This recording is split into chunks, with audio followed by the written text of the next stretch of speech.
2,000 years later. Ya Allah, ya Rahman, ya Rahim, ya Karim. Para tokoh masyarakat hadir di tengah-tengah kita, wali kota di zamannya Bapak Haji Rahut Manharahap, hadir juga di tengah-tengah kita tokoh masyarakat Sumatera Utara yang alhamdulillah jadi perwakilan kita di pusat, anggota DPD RI Ustadz Teddy Iskandar Batubara, Bapak Lurah, Bapak Sekcam, BKM Masjid Raya Al-Muhajirin, Panitia Isra dan Mi'raj, ibu bapak, saudara-saudara kaum muslimin yang saya cintai. Ehonya minta tolong dimatikan saja, bassnya diturunkan sedikit biar enggak pekak kuping kita.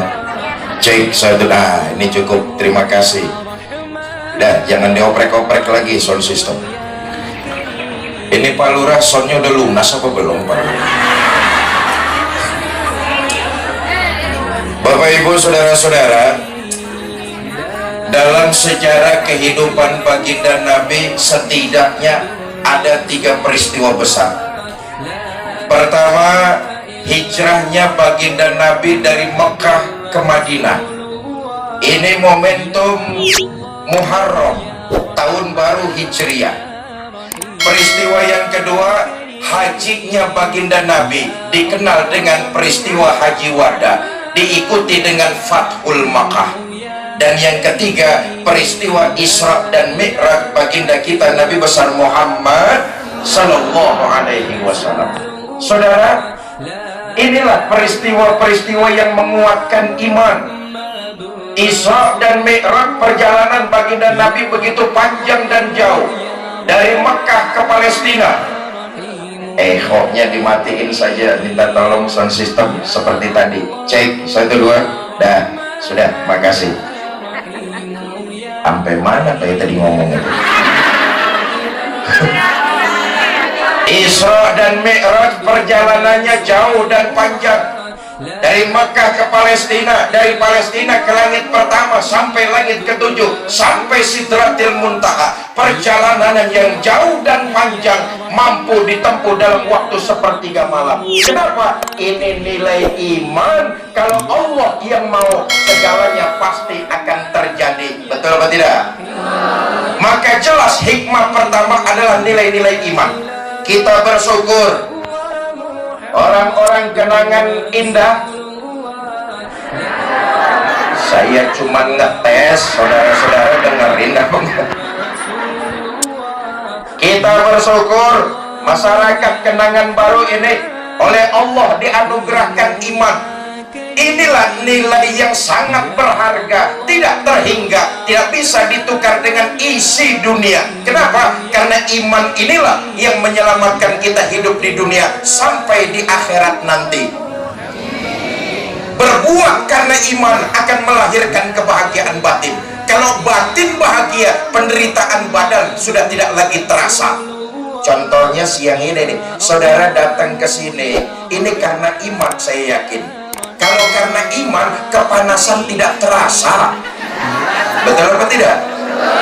Saya tanya nih, ibu bapak datang ke sini nih, niatnya karena iman apa karena mau lihat Haji Fikri?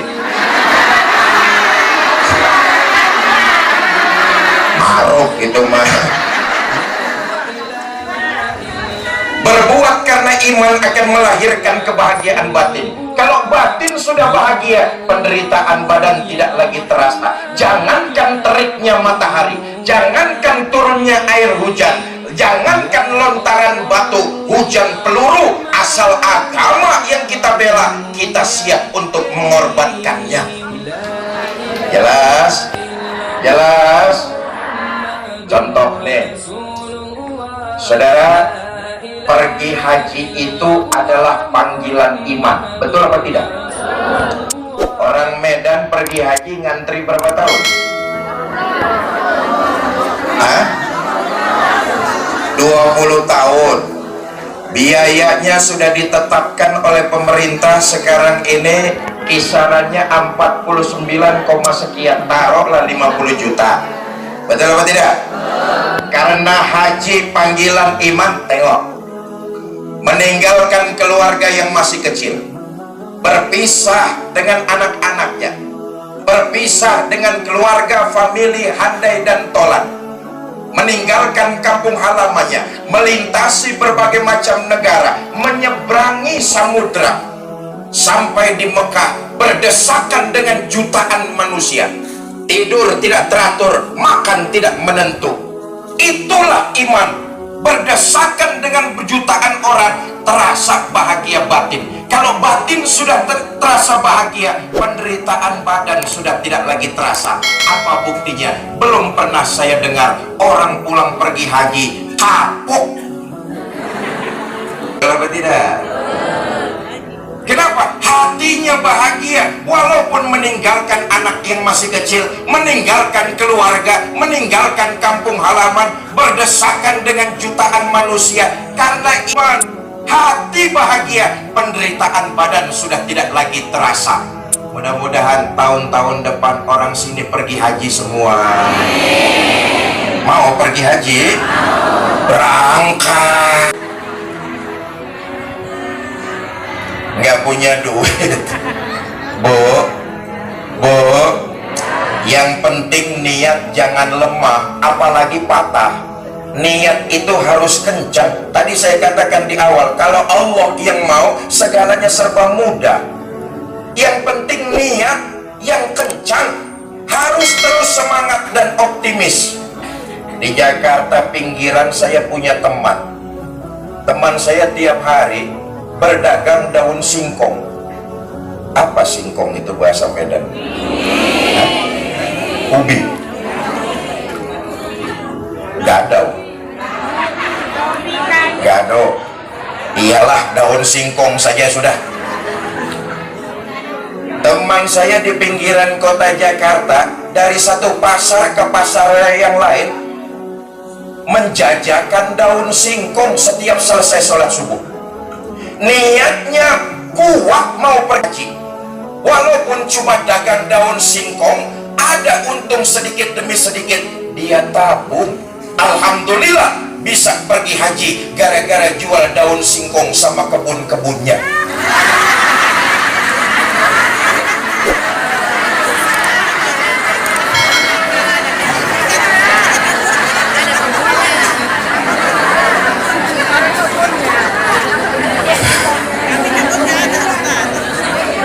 Bapak Ibu saudara-saudara kaum muslimin yang saya cintai, karena itu saya katakan sekali lagi, dengan peringatan Isra dan Mi'raj, tingkatkan kualitas iman kita kepada Allah Subhanahu wa Ta'ala.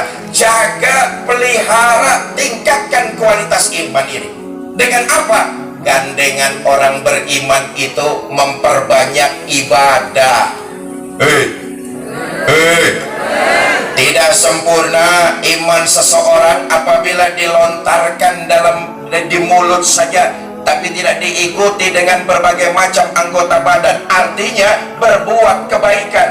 Orang yang mengaku beriman, paketnya dia menebarkan nilai-nilai kebaikan dan memperbanyak ibadah. Mudah-mudahan kita yang siang ini hadir di sini dicatat sebagai sebuah ibadah dan dilipat gandakan pahalanya. Bapak Ibu saudara-saudara kaum muslimin yang saya cintai, iman adalah motor, iman adalah penggerak. Iman mampu berbuat, iman mampu menggerakkan kita untuk berbuat kebaikan. Iman mampu membuat kita untuk menjalankan ibadah puasa. Iman bisa menggerakkan kita untuk melakukan sedekah. Iman juga bisa menggerakkan hati kita untuk melaksanakan ibadah sholat. Bukankah Isra dan Mi'raj intisarinya adalah turunnya perintah sholat 5 waktu? Betul apa tidak? Maka iman yang jadi penggeraknya untuk melaksanakan ibadah sholat. Cuma sayang, maaf, dalam melaksanakan ibadah sholat masih banyak di antara kita yang terjebak hanya sekedar menggugurkan kewajiban saja. Sejauh mana sholat yang kita dirikan punya dampak membentuk kepribadian, kita malas koreksi, kita malas introspeksi. Saya katakan tadi, imanlah penggerak kita melakukan ibadah sholat. Imam Suyuti mengatakan, Imam Qurtubi mengatakan, seseorang yang sholatnya baik, komunikasinya bagus kepada Allah melalui sholat, maka dalam kehidupan bermasyarakat dia menebarkan nilai-nilai kebaikan. Sholatnya mampu membentuk kepribadian. Selesai ibadah sholat, makin baik sama tetangga.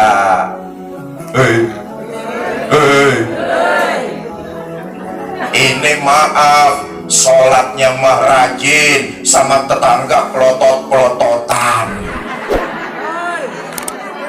Ada di sini yang kayak begitu, ada? Yang mana orangnya?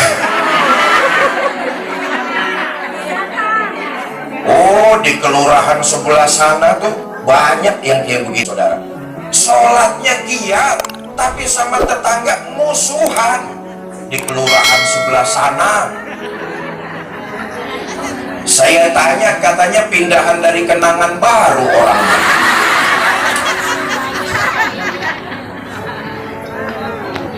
Kita ini banyak di antara kita yang terjebak hanya sekedar menggugurkan kewajiban saja dalam ibadah sholat. Sejauh mana sholat membekas dalam kehidupan, kita malas koreksi, kita malas introspeksi. Makanya jangan heran kalau ada orang sholatnya rajin, maksiatnya tekun.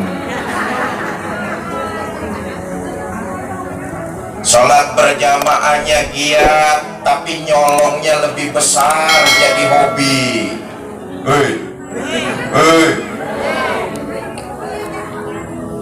Ayo kita lihat, tujuan tertinggi dari ibadah sholat adalah merasakan kehadiran Allah dekat dalam hidup kita. Orang yang komunikasinya baik melalui sholat kepada Allah, dia mampu menghadirkan Allah dalam kehidupannya. Orang semacam ini, kemanapun dia pergi, dimanapun dia berada, dia akan selalu merasa dengan Allah. Ini kan kita nggak begitu. Kita sangka Allah ada pada tempat-tempat tertentu saja. Di Masjid Raya Al-Muhajirin Allah ada, di pasar Allah nggak ada. Akibatnya timbangan tetap saja curang. Betul apa tidak? Di masjid Allah ada, di kantor Allah tak ada. Akibatnya korupsi merajalela.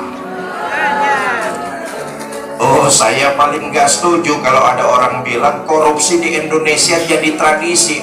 Tak macam itulah. Saya bisa-bisa sikit bahasa Medan.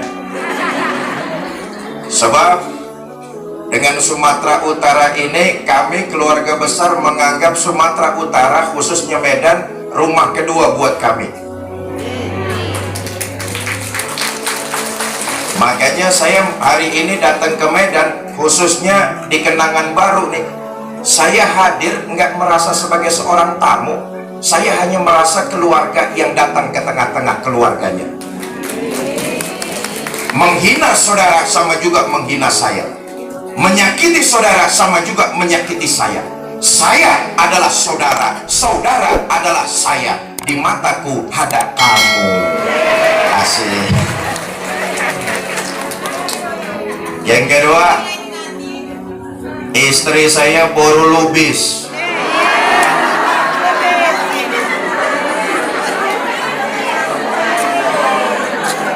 Mertua laki saya orang Tapsel, Madinah, Mandailing, Natal. Saya juga ingat tadi Pak Wali Kota cerita tahun 92, tahun 90 bahkan. Allah yarham guru kita Kiai Haji Zainuddin MZ itu dibikinin pesta adat di Sibolga oleh Panglima ABRI ketika itu Faisal Tanjung.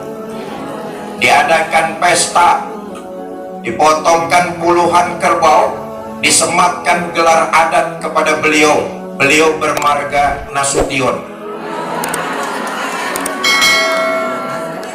Saya cari silsilah itu di rumah, rupanya sudah tidak ada.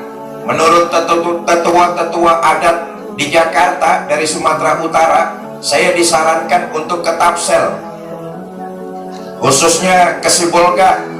Mungkin di sana masih ada torumbunya. Torumbu ya? Tarumbu. Macam itulah. Karena pesta pemberian adat bukan sembarang orang, betul apa tidak? Pestanya pun tak tanggung-tanggung, tak main-main, bukan uang sikit yang dikeluarkan. Penyematan gelar Nasution adalah penghormatan yang luar biasa diberikan oleh masyarakat Sumatera Utara kepada Allah Yarham Kiai Haji Zainuddin MZ.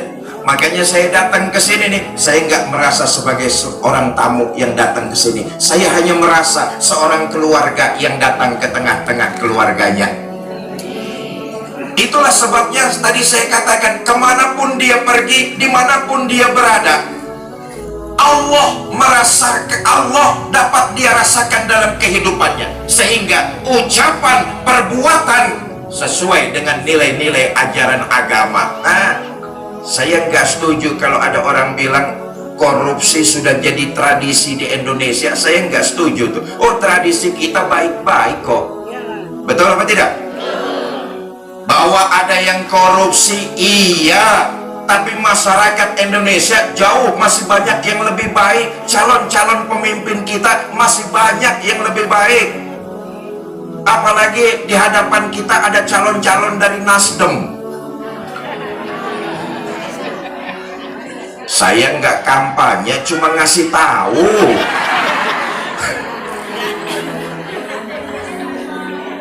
Memang kalau korupsi itu di negara kita Indonesia nih, kategorinya penyakit kanker ganas stadium 4. Ini musuh kita semua, bukan cuma musuhnya camat, bukan cuma musuhnya lurah, bukan cuma musuhnya polisi, jaksa, KPK. Ini musuh kita bersama. Sebab korupsi itu sudah masuk ke semua lini kehidupan. Sampai-sampai di akhirat itu ada anekdot, saudara. Penduduk sorga sama penghuni neraka musyawarah. Sepakat mereka membangun jembatan yang menghubungi antara neraka dan sorga. Apa tujuannya? Pertama, biar gampang silaturahmi. Yang kedua, biar mudah saling mengunjungi. Sepakatlah mereka membangun jembatan yang menghubungi neraka dengan sorga.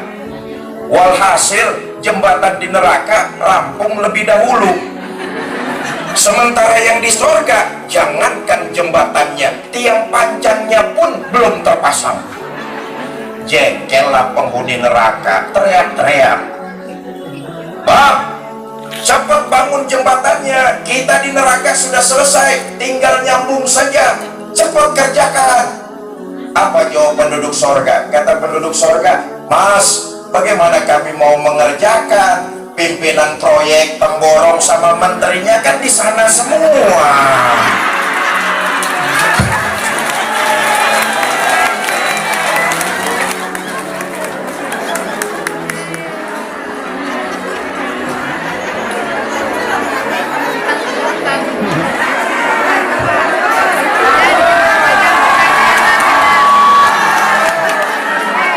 Iya, saya cuma ngeliat jam doang lah. Ini pidato di sini sampai jam berapa, Ustaz Helmi? Sampai jam 1. Ikut patungan 5.000 nawar sampai jam 1 pun. Bapak Ibu, saudara-saudara kaum muslimin yang saya muliakan, iman jadi pendorong kita untuk melaksanakan ibadah sholat. Tetapi yang perlu kita renungkan, jangan sampai sholat yang kita kerjakan terjebak hanya menggugurkan kewajiban. Karena itu kualitas sholat kita harus kita tingkatkan. Apa bukti orang berhasil hubungannya dengan Allah? Gampang. Orang yang berhasil sholatnya, hubungannya kepada Allah dalam kehidupan sehari-hari, dia menebarkan nilai-nilai kebaikan. Itulah kunci keberhasilan salah satunya. Bu, Seorang istri yang sholatnya baik, hubungannya bagus kepada Allah, dia terlihat dalam pengabdian di rumah tangganya, dia makin taat kepada suaminya. Hei, tuh urusan ini belaga budak nih ibu-ibu.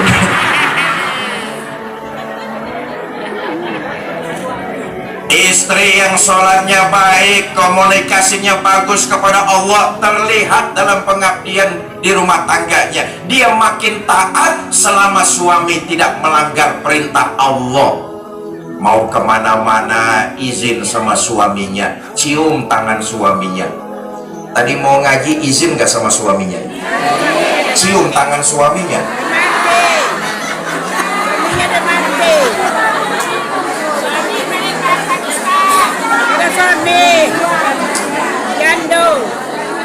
Seorang suami pun sebaliknya, ketika sholatnya baik, komunikasinya bagus kepada Allah, dia makin lembut dan perhatian kepada istrinya.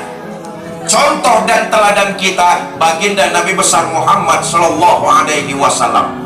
Nabi itu sholatnya luar biasa, dibuktikan dalam kehidupan berumah tangga, dia makin lembut kepada istrinya. Pak,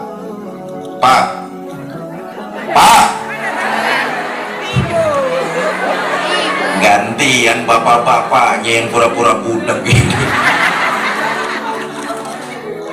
Saya katakan sekali lagi, seorang suami yang berhasil sholatnya, komunikasinya kepada Allah dapat terlihat dalam kehidupan berumah tangga dengan istri, dia berlaku lembut. Begini Pak, istri kita yang bernama wanita ini makhluk yang hatinya lembut, perasaannya halus.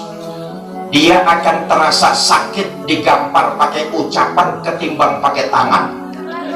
Kalau pakai tangan kita tampar, mungkin sakit, mungkin nangis, tapi 1 atau 2 jam sakitnya hilang, nangisnya berhenti.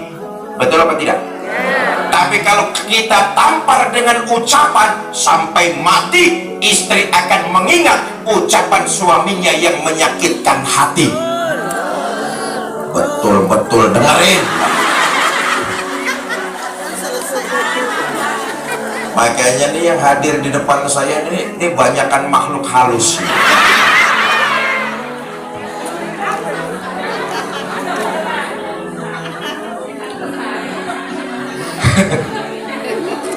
Bapak Ibu, saudara-saudara kaum muslimin yang saya muliakan. Nah, dengan memperingati Isra dan Mi'raj, inilah amalan utama dalam Islam, dalam agama kita. Coba tengok, ibadah-ibadah yang lain Allah turunkan melalui perantara malaikat Jibril. Sholat Allah sendiri yang mengundang baginda kita Nabi besar Muhammad. Inilah yang membuat kita berbeda dengan makhluk-makhluk Allah lainnya. Saya tanya nih, Bu, Ibu kenal monyet? Kenalan di mana?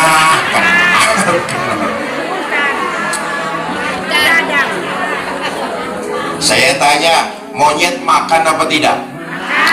Kita makan apa tidak? Makan. Monyet minum apa tidak? Kita minum apa tidak? Minum. Monyet tidur apa tidak? Kita tidur apa tidak? Tapi kita orang beriman sholat, monyet nggak sholat. Itu yang membedakan kita tuh. Betul apa tidak? Ibu-ibu punya suami nggak pernah sholat, nanti malam tidur sama suami sama juga tidur sama.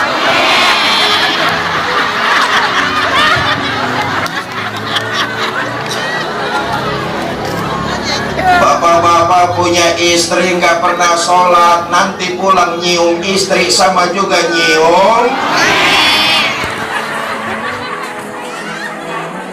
Punya RT nggak pernah sholat, sama juga RT. Lo yang ngomong lo ya.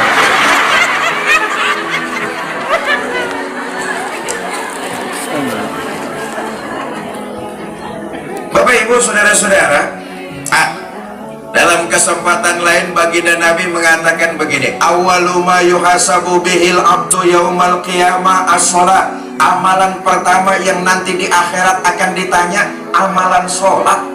semua kita nih di akhirat yang siang ini hadir akan ditanya tentang sholat kita masing-masing. Kamu siapa? Saya, Pak. Saya siapa? Saya pengikutnya Nabi Muhammad. Benar, benar, Pak. Baik, kalau kamu ngaku pengikut Nabi Muhammad, cirinya itu pengikut Nabi rukaan sujadah, mendirikan sholat. Dulu waktu hidup di Kenangan Baru pernah sholat? Pernah, Pak. Berapa banyak? Tak banyak-banyak, Pak. Setahun cuma 2 kali.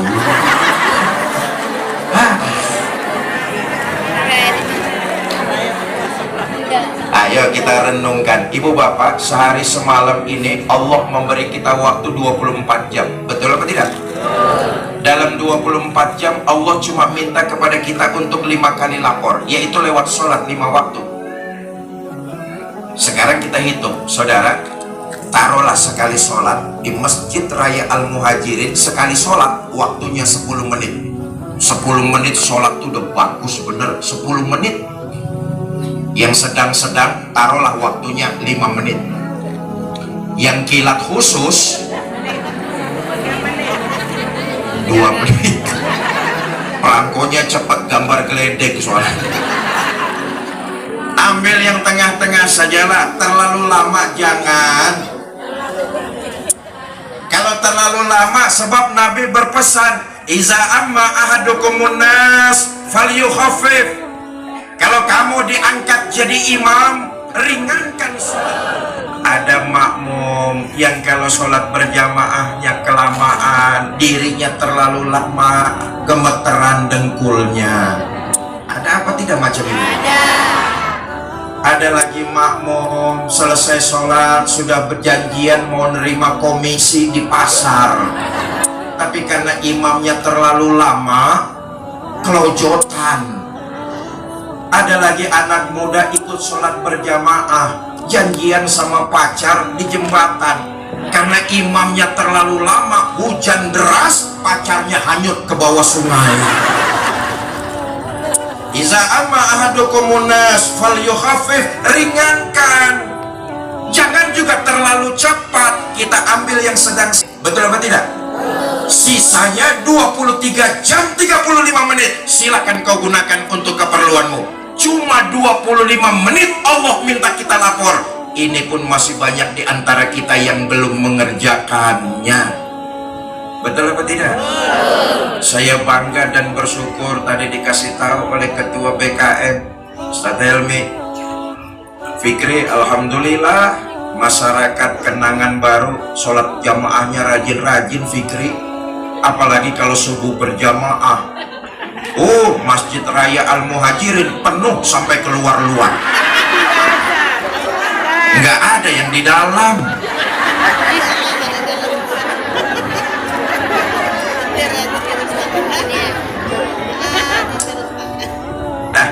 Kualitas iman kita tingkatkan kepada Allah Subhanahu wa Ta'ala. Paketnya memperbanyak ibadah. Bapak Ibu saudara-saudara, kebaikan yang dilakukan oleh muslim dan muslimah apabila ia landaskan mencari keridhaan Allah, itu dinilai di ibadah dan mudah-mudahan dilipat gandakan pahalanya. Amin. Karena itu satu paket tadi saya katakan, beriman dengan memperbanyak ibadah, menebarkan kebaikan. Saudara, kebaikan yang kita lakukan, ibadah yang kita kerjakan, Allah tidak mengambil keuntungan sedikit pun. Semuanya berpulang kepada kita. Perbuatan baik dan perbuatan buruk, semuanya berpulang kepada diri kita masing-masing. Allah nggak ngambil keuntungan sedikit pun. Semedan orang nggak ada yang sholat, Allah nggak akan pensiun jadi Tuhan. Betul apa enggak? Se-Sumatera Utara orang nggak ada yang sedekah, Allah nggak akan bangkrut jadi Tuhan. Allah maha gagah, Allah maha perkasa, Allah maha kaya. Kemana perbuatan itu? Kembali kepada diri kita. Yang baik akan pulang kepada kita, yang jahat kita lakukan akan menimpa diri kita juga. Umpama nanti selesai acara ini, Pak Lurah memberikan saya amplop 10 juta. Umpama Kelihatannya Pak Lurah berbuat baik kepada diri saya, betul toh? Tapi hakikatnya Pak Lurah berbuat baik kepada diri Pak Lurah sendiri. Apapun yang kita kerjakan akan kembali buat diri kita. Bahasa sederhananya, Bapak Ibu saudara-saudara, apa yang kita lakukan di alam dunia, kita sedang mempersiapkan rumah kuburan kita masing-masing. Nih semuanya nih calon-calon jenazah. Betul. Nanti ketika jasad kita digotong orang ke kuburan, menggunakan kendaraan paling angker bernama keranda jenazah. Siapa yang naik pasti mati. Belum pernah ada yang gagal. Diantar kita. Siapa yang mengantar kita? 3, ahluhu wa maluhu wa amaluhu, keluarga, harta, amal, perbuatan yang baik dan yang buruk, itu yang ngantar kita. Sayang, kata baginda Nabi, yang 2 pulang. Siapa yang 2? Ahluhu wa maluhu, keluarga dan harta pulang. Yang tinggal menemani perbuatan kita yang baik dan buruk, itulah yang menemani kita. Pasangan hidup kita, mereka nggak akan mau nemani. Pak, kalau nanti bapak-bapak yang mati duluan, jangan mengharap istri mau nemani masuk ke dalam. Bagaimanapun cintanya istri, kamuflase Pak, manis di bibir, tak sesuai dengan fakta dan kenyataan. Berdiri ia di tepian kuburan kita, berlinang air mata sambil bilang, "Bang, sampai sini saja awak ngantar abang lah. Mudah-mudahan abang betah di dalam. Tak usah naik-naik lagi, Bang." Nggak akan mau menemani. Sebaliknya pun begitu. Bu, kalau ibu-ibu nanti mati duluan, jangan mengharap suami mau nemani masuk ke dalam. Apa suami nggak sedih ditinggal mati istri? Oh, nih dia, ibu jangan salah sangka. Kami nih para suami bersedih, Bu. Kami para suami menjadikan istri belahan jiwa, pelipur lara. Apa suami nggak nangis ditinggal mati istri? Ibu jangan salah sangka. Kami nih para suami bercucuran air mata. Mata yang kanan, mata yang kiri cari mana pula gantinya ini.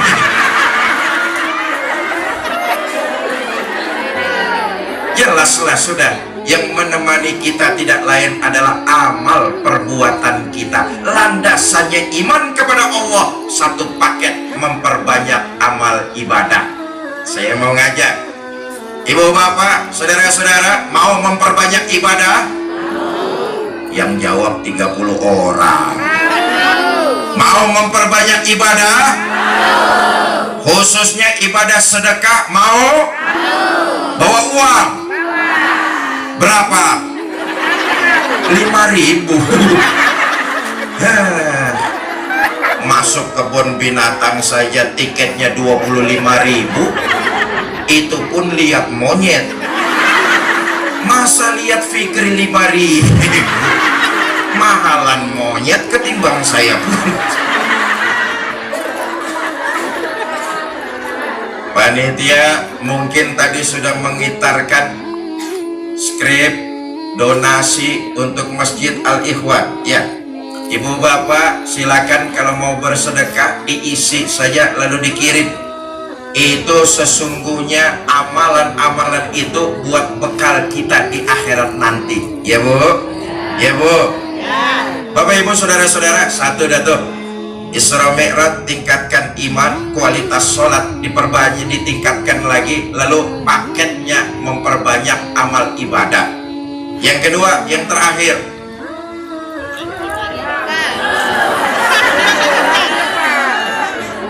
saudara, gini, saya sebelum ke Medan, saya datang ke Medan tuh kemarin 5:30 mendarat karena delay. 1 hari sebelum saya berangkat ke Medan, saya ke Kalimantan Barat, Pontianak, Sambas, dan beberapa kabupaten. Perjalanannya dari Pontianak ke Sambas itu 7 jam. Saya harus menyeberang sungai yang kurang lebih 20 sampai 30 menit naik perahu kayu, apa di Medan bahasanya, perahu krotok, sampan, tapi yang pakai mesin rada cepat sedikit. Ya, 4 hari saya safari dakwah di Pontianak, Sambas, dan berbagai macam kabupaten. Hari kelima pulang, ganti tas pakaian, pagi siang saya berangkat lagi ke Medan. Safari dakwah dimulai dari semalam sampai nanti sore. Malam saya harus kembali ke Jakarta karena besok saya pesawat hari Senin, hari Selasa saya harus berangkat lagi ke daerah Sumatera Barat, Padang, tempatnya di Kabupaten Dalmas Raya. Ini semua dalam rangka nerusin warisan.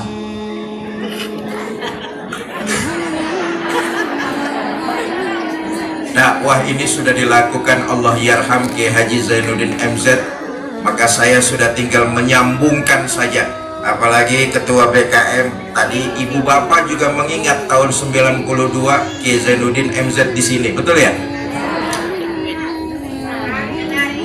Kenari. Ya, nanti dulu tunggu sesuai komando saya ya, Dek ya. Tunggu dulu, Dek. Tunggu dulu, Dek. Bapak Ibu, saudara-saudara, itulah safari dakwah yang saya lakukan menerusi napak tilas Allah yarham Kiai Haji Zainuddin MZ, melanglang senusantara dari satu kabupaten pindah ke kabupaten lainnya. Capek iya, lelah iya, letih iya. Kalau dakwah nggak mau capek, nggak mau lelah, nggak mau letih, yang enak di Jakarta, di TV itu enak. Betul apa tidak? TV One, iNews, Metro TV, Net TV. Dakwah ngaji cuma 20 menit, insya Allah se-Indonesia orang pada dengar. Betul? Yang kedua, amplopnya lumayan besar. Betul-betul amplop dari TV. Kalau saya sama anak istri nggak makan setahun, nggak habis-habis. Udah dengerin aja lah. Tapi letih, lelah, capek, hilang, lenyap sudah ketika saya berhadapan dengan para jamaah semuanya. Ini jadi obat. Amin ya Rabbal. Tapi memang benar, ketahuilah, pekerjaan yang paling capek itu pidato. Kaki nahan bobot badan, tangan bergerak-gerak, mulut ngomong, otak muter. Habis ini ngomong apa, setelah itu ngomong apa lagi, lalu ngomong apa lagi. Sambil duduk jamaah dengerin, enak, terus. Nih jamaah kayak begini nih bikin ustadz cepat pada mampus.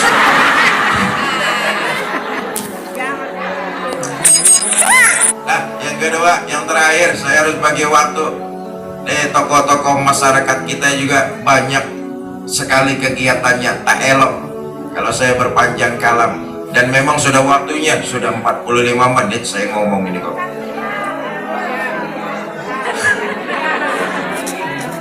Yang kedua, yang terakhir, saya setuju apa yang tadi disampaikan oleh wali kota kita.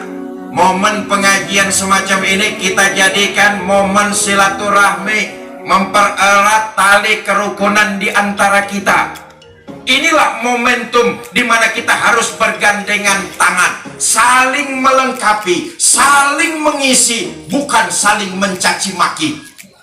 Bahwa di antara kita berbeda itu sunatullah, betul apa tidak? Tapi perbedaan yang ada di antara kita, perbedaan yang ada di tengah-tengah kita, membuat kita saling melengkapi. Kalau kita saling melengkapi, insya Allah umat Islam kuat dan jaya. Ini kan kadang-kadang enggak, cuma gara-gara berbeda suku, berbeda partai, berbeda bahasa,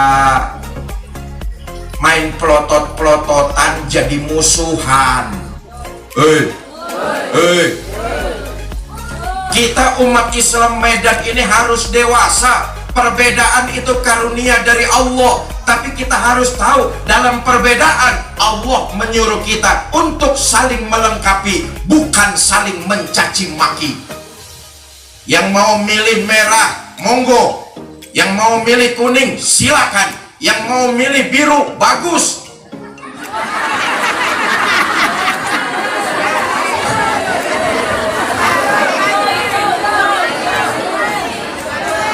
Perbedaan di tengah-tengah kita saling melengkapi. Coba lihat, pelangi kalau warnanya biru saja enak apa enggak? Sebaliknya kalau warna kuning saja enak apa enggak? Apalagi kalau warnanya merah saja enak apa enggak? Bisa-bisa pengajian dilarang.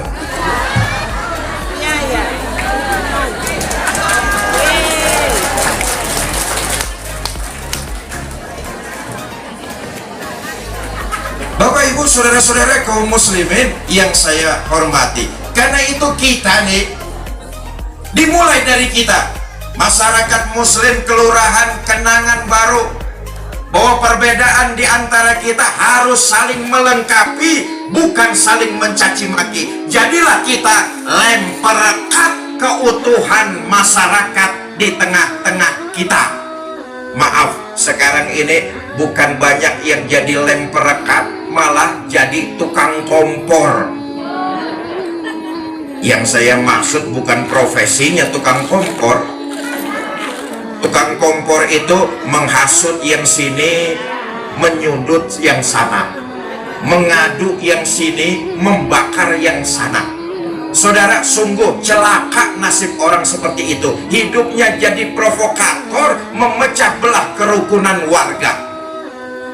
Ada satu riwayat, saya ingin tutup dengan riwayat ini, Bapak Ibu saudara-saudara. Dahulu ada orang kaya mau pergi haji, terlalu banyak uangnya. Ini orang kaya bingung mau nitipin uangnya sama siapa. Cari di kampung orang yang amanah, dapat namanya Fulan, dititipi uang itu. Fulan, saya mau pergi haji, saya titip uang saya, nanti pulang saya ambil lagi. Kata Fulan, silakan Pak, Bapak pergi haji lah, mudah-mudahan haji Bapak mabrur. Pulang ambil lagi uang Bapak, insya Allah nggak bakalan kekurangan sedikit pun. Tenang nih orang kaya. Berangkatlah mereka, berangkatlah ia pergi haji. Selesai pelaksanaan ibadah haji, pulang orang kaya nih, langsung ke rumah Fulan, ketuk pintu. Assalamualaikum, assalamualaikum, assalamualaikum.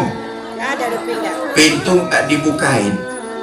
Tetangga sebelah rumah Fulan memberitahu, Pak, cari siapa? Saya cari Fulan. Oh maaf Pak, Fulan baru beberapa hari lalu meninggal dunia. Innalillahi wa inna ilaihi rajiun. Kata orang kaya, Mas tahu nggak Fulan ini punya saudara di mana? Saya nggak tahu Pak. Atau Mas mungkin tahu kali Fulan naruh uang saya di mana? Apalagi itu saya nggak tahu urusannya Pak. Gelisah hati orang kaya ini. Tetangga nggak tahu Fulan punya keluarga apa tidak. Tetangga pun tak tahu Fulan nyimpen uangnya di mana. Dalam kondisi hati yang resah, orang kaya ini datang ke seorang ulama besar. Tuan saya kemarin mau pergi haji, saya titip uang sama Fulan. Saya pulang lagi, saya ke rumah Fulan, tetangganya ngasih tahu kalau Fulan sudah meninggal dunia. Tetangga nggak tahu Fulan punya keluarga apa enggak. Tetangga juga nggak tahu Fulan naruh uang saya di mana. Ini jalan keluarnya bagaimana Tuan saya? Kata ulama itu, sebentar Pak, saya tanya dulu. Almarhum Fulan orangnya rajin ibadah apa tidak? Rajin Tuan saya. Sholat berjamaah nggak ketinggalan. Ngaji doyan, sama ulama bergaul, hidup di kampung, jaga amanah, nggak pernah hianat. Fulan rajin ibadah, tuan saya. Ya sudah, kalau memang Fulan orangnya rajin ibadah, insya Allah sekarang dia mendapat nikmat kubur. Begini saja, Bapak balik lagi ke Mekah, nanti malam tepat di tepian sumur Zam-Zam, Bapak panggil Fulan. Kalau memang dia penghuni kubur, dia sedang mendapat nikmat kubur, Bapak panggil di tepian sumur, nanti ada yang nyautin dari dalamnya. Berangkat orang ini balik lagi ke Mekah. Tengah malam tepat di tepian sumur Zam-Zam, orang kaya ini teriak, Fulan, Fulan, Fulan. Sampai 3 kali teriak, nggak ada yang nyautin dari dalam sumur. Bontai orang kaya ini. Pagi-pagi kembalilah dia, lapor sama ulama, tuan saya, semalam 3 kali saya panggil di tepian sumur, tak ada yang nyaut dari dalam. Ini macam mana tuan saya?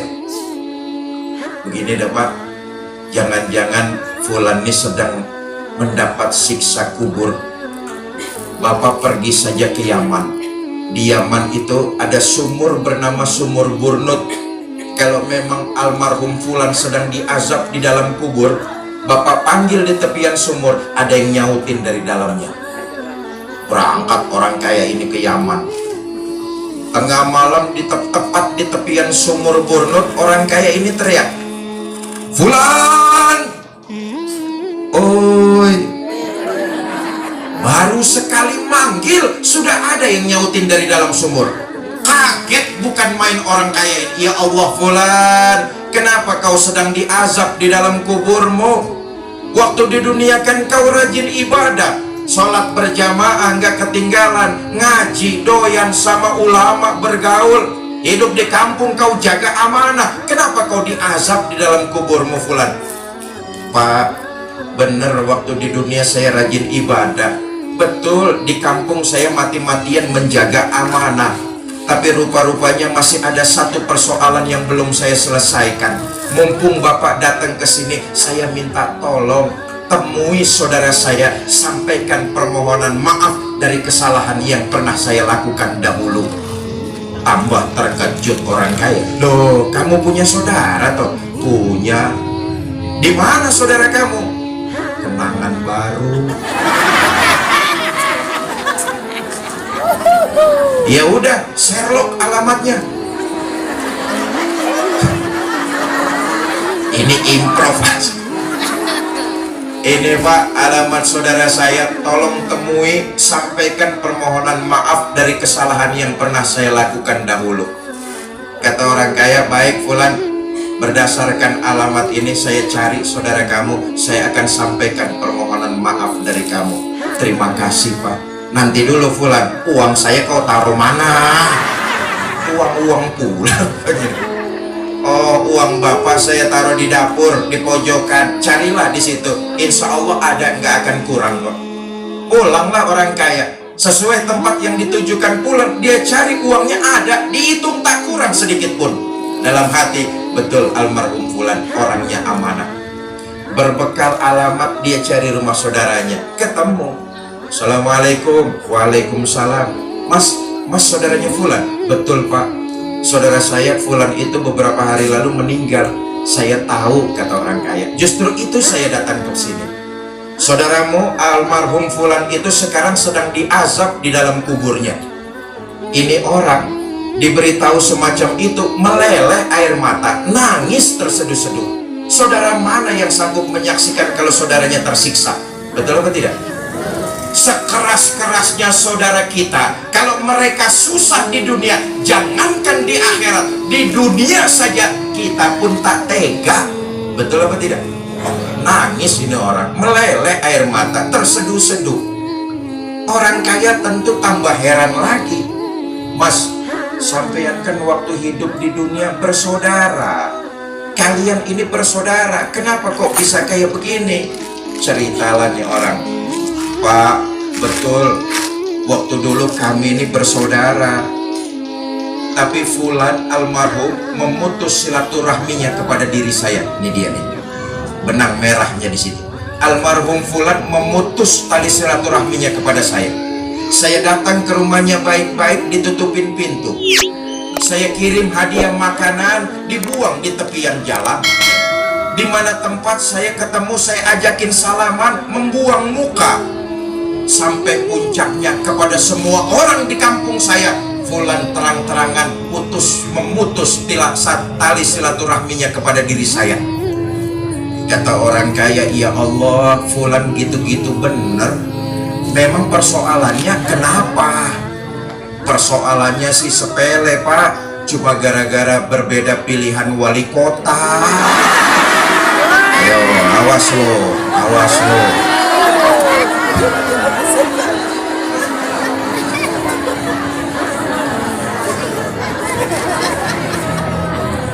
Allah dan Bapak saksinya, mulai hari ini apapun yang pernah dilakukan saudara saya maafkan. Saudara, beberapa malam orang kaya ini tertidur, dimimpikan oleh fulan.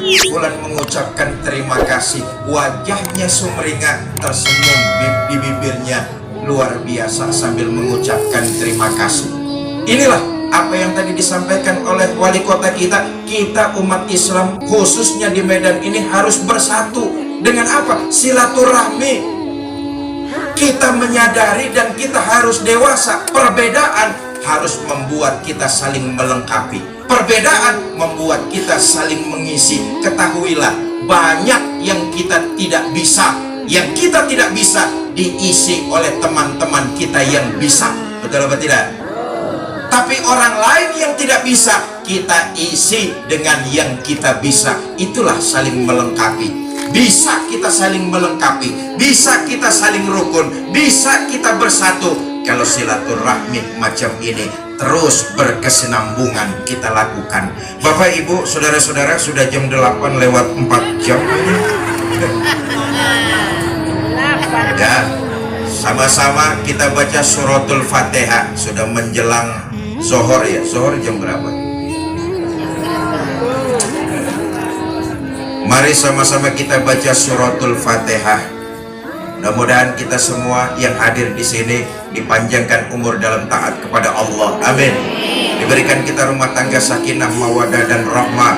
Dikaruniakan kita keturunan yang soleh dan soleha. Diwafatkan kita dalam kondisi husnul khatimah.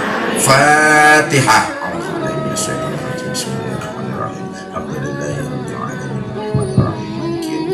Iyyaka na'budu wa iyyaka nasta'in. Siratal mustaqim, siratal ladzina an'amta 'alaihim. Ighfir lana wa liwalidayna amin. Nah, saya hanya berpesan kita tingkatkan kualitas iman, tingkatkan kualitas sholat kita, buktikan dalam kehidupan, menebarkan nilai kebaikan dan memperbanyak ibadah. Karena itu siap bawa uang enggak? Jangan dibiasakan mulai siang ini mau datang ke pengajian tak bawa uang. Hei, ibu mau ke Jakarta bawa uang 10 juta saja, khawatir masih takut kekurangan. Betul apa tidak? Ini pengajian, kita sadar kita mau ke negeri abadi akhirat, nggak bawa uang, nekat. Hei, Ustadz, saya terlanjur Ustadz, hari ini saya nggak bawa uang. Ya sudah, ibu-ibu yang tak bawa uang hari ini tak apa-apa. Nanti petugas kotak amal sampai depan ibu pinjam dulu dengan tetangga sebelahnya. Kalau ternyata sama-sama tak bawa uang, sudahlah tak apa-apa. Tangan ibu pura-pura saja masukin ke dalam kotak amal. Tapi jangan ngambil yang di dalam. Jadi saya mulai dari saya dulu. Saya bawa uang apa enggak ini?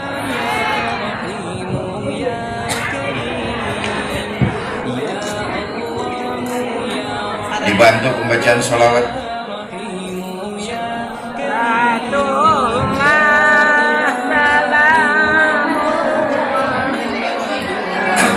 Sallallahu ala Muhammad, sallallahu alaihi wasallam, sallallahu ala Muhammad, sallallahu alaihi wasallam. وسلم أشرق البدر علينا فارتفعت منه فتور مثل حسنك ما رأينا قط يا وجه السرور صلى الله على محمد صلى الله عليه وسلم صلى الله على محمد صلى الله عليه وسلم أنت شمس أنت بدر أنت نور فوق نوري أنت شمس أنت بدر أنت نور فوق نوري أنت إكسير وضعي أنت مصباح الصدور أنت إكسير وضعي أنت مصباح الصدور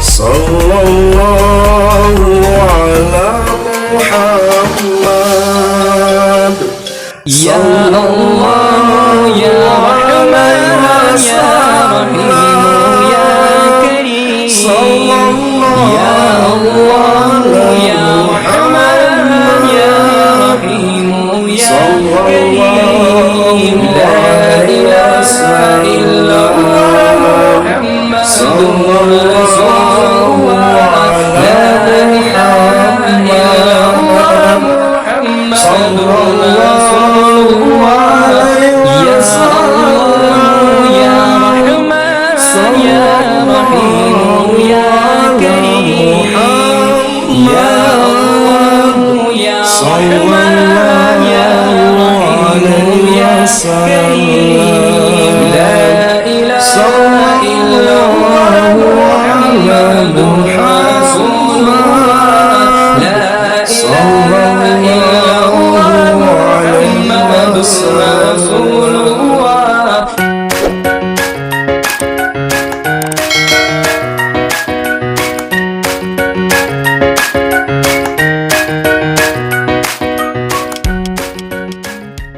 يا الله يا رحمن يا رحيم يا كريم